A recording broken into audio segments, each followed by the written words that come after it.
Potrebbe non essere il primo giro di tamponi che l'ULSS effettua ad Ossone in aree limitrofe alla caserma Serena. Oggi tutti i dipendenti del PRIX si sono recati presso l'ospedale per lo screening.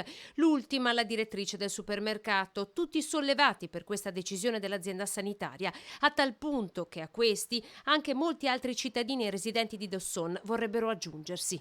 Qui nella zona secondo me sì, perché comunque vedo che comunque si muovono in zona, girano e magari hanno contatto sia il supermercato che qualche altro negozio. Sarebbe obbligatorio fare il tampone sia a tutti loro che comunque anche magari a qualcuno della zona qui. No, beh, il tampone dovrebbe essere fatto per tutti quanti.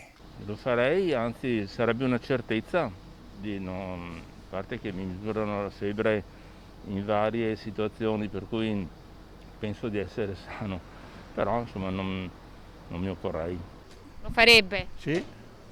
Tra gli avventori del supermercato c'è chi testimonia che molti richiedenti asilo vengono a prendere soprattutto del vino, insomma più alcol che cibo. Residenti indignati anche per la festina organizzata all'interno della caserma sabato sera, con musica e schiamazzi fino a notte fonda. Non riusciamo a gestirli, e loro, con le leggi che abbiamo, loro fanno quello che vogliono. Una situazione che sta mettendo sul chi va là più di qualcuno, con passaparola, come quello di oggi, che si possono rivelare addirittura dannosi perché la notizia, da noi verificata, è risultata falsa. Adesso proprio sono scappati, sono dalla parte del cimitero.